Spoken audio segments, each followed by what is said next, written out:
Pemirsa, dalam kitab suci Al-Quran agama Islam, minuman keras dan judi jelas disebut memiliki pengaruh buruk terhadap berbagai hal seperti merusak kesehatan, ekonomi, dan bahkan meningkatkan perceraian keluarga. Ya pemirsa, lalu hikmah apa yang bisa kita petik dari pentingnya tak berjudi? Berikut dialog khusus Hikmah Siang, jurnalis Metro TV Sabda Roleh bersama dengan Ustadz Dasat Latif langsung dari Makassar, Sulawesi Selatan berikut ini.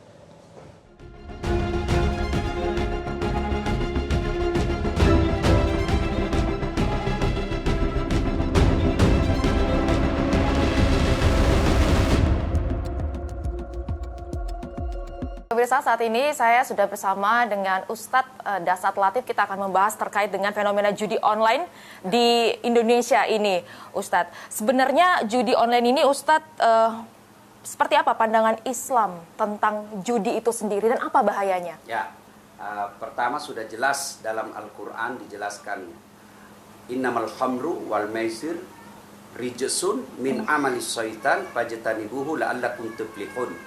Sesungguhnya khamar dan judi itu jadi penyebutan khamar judi satu level.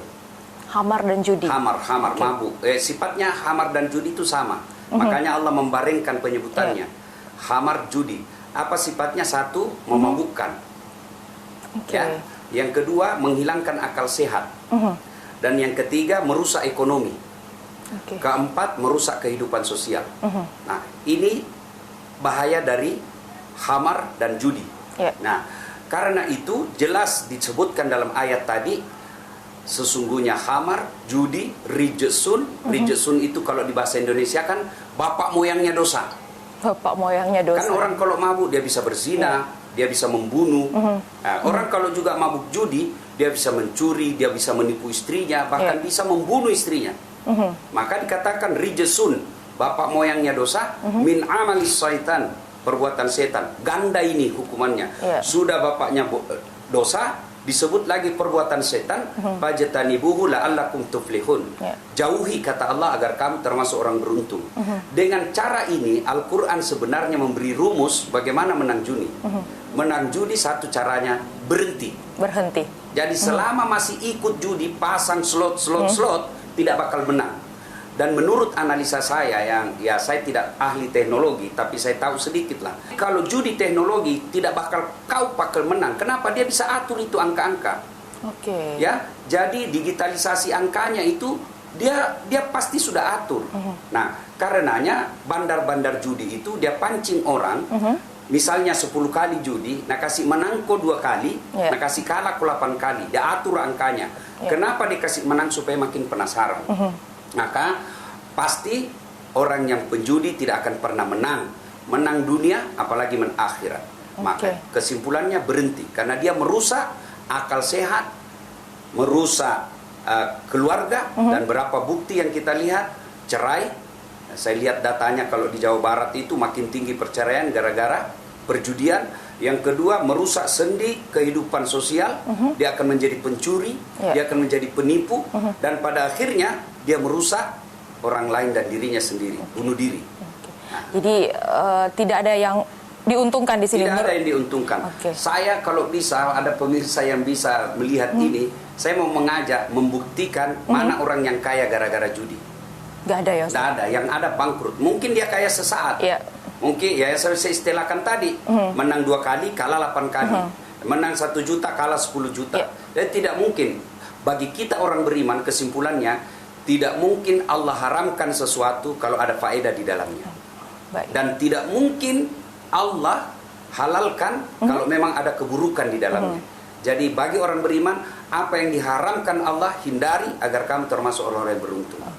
Baik, Ustadz, di Indonesia ini sudah keluar informasinya bahwa transaksi judi ini perputarannya ini mencapai 600 triliun rupiah.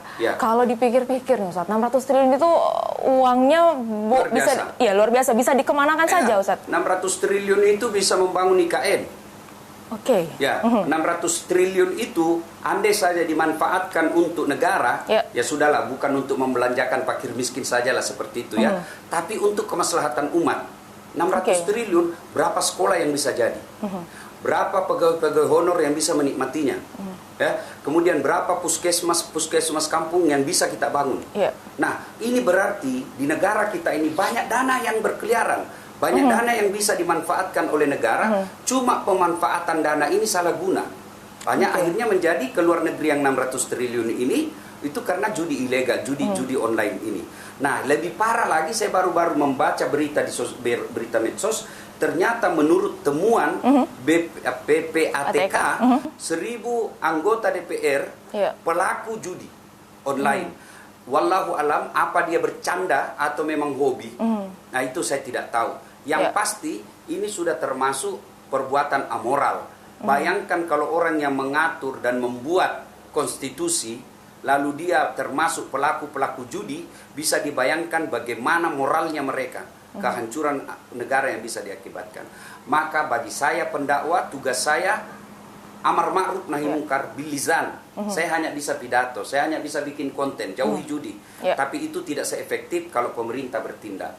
Saya ingat sekali dulu 2019 ketika WhatsApp dikhawatirkan menyebarkan berita-berita bohong sehingga bisa negara kita ribut, kan di take down itu waktu itu WhatsApp. Nggak bisa orang berkomunikasi melalui WhatsApp. Nah, kalau hal seperti ini bisa dilakukan, pasti situs-situs online judi itu juga bisa dilakukan. Ya, jadi memang tidak hanya oknum yang tadi Ustadz sebutkan, ada anggota DPR, kemudian ada oknum polisi ataupun TNI, ini juga pelakunya ternyata sebagian besar adalah anak-anak di bawah umur. Bagaimana sebenarnya ini Ustadz, pengawasan dari orang tua sendiri untuk mengawasi anak-anaknya kan tidak terlibat di judi online? Inilah yang jadi masalah. Kalau dulu saya kecil, kan penjudi dilihat itu domengi, dia di bawah rumah, gampang. Tapi ini anak-anak judi, dia di laptop, dia judi di HP-nya, dan orang tuanya dia kira anaknya lagi medsos, ternyata dia sudah judi. Oleh karena itu, sebagai pendakwa saya menganjurkan kepada orang-orang tua untuk mengawasi anaknya, melihat konten-konten apa yang dia buka, mengetahui apa isi dari handphonenya. Kalau tidak, ya anak kita bisa rusak moralnya, rusak masa depannya. Karenanya semua elemen bangsa harus berpartisipasi, mengantisipasi dan memberantas judi online ini. Ya kan, selalu saya istilahkan, orang tuanya pelaku judi online, anaknya pelaku game online, istrinya pelaku belanja. Semuanya online ya, Ustadz. Iya, Ustadz, terakhir apa saran Ustadz Dasat sendiri untuk para pelaku judi ini? Saudaraku yang menonton ini dan mungkin terlibat pelaku korban judi, berhentilah.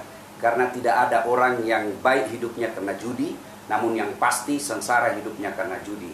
Selain itu, saya berharap kepada pemangku kekuasaan, pemerintah untuk serius menangani kasus ini. Selain merusak sendi-sendi ekonomi bangsa kita, juga merusak masa depan anak-anak negeri. Karenanya semua kita wajib untuk memberantas. Saya sebagai pendakwa tentu hanya bisa berucap di mimbar, berucap di konten-konten media sosial saya, tapi tidaklah efektif kalau tidak didukung oleh seluruh masyarakat. Oke, baik. Terima kasih Ustadz Dasat Latif sudah bergabung di Hikmah Siang pada siang hari ini. Jadi memang pemirsa tidak ada manfaat sama sekali kita terlibat di judi online maupun juga bukan online, tidak ada gunanya ya, Ustadz. Jadi semoga juga kita masyarakat ini bisa bersama-sama mau membahu untuk memberantas seperti itu, memberantas judi online. Lebih baik dengar ceramah online. Lebih baik dengar ceramah ya, benar Ustadz. Baik, dari Makassar, Sulawesi Selatan, Sabdaroleh Ahmad Safi, Metro TV. Jelajahi cara baru mendapatkan informasi. Download Metro TV Extend sekarang.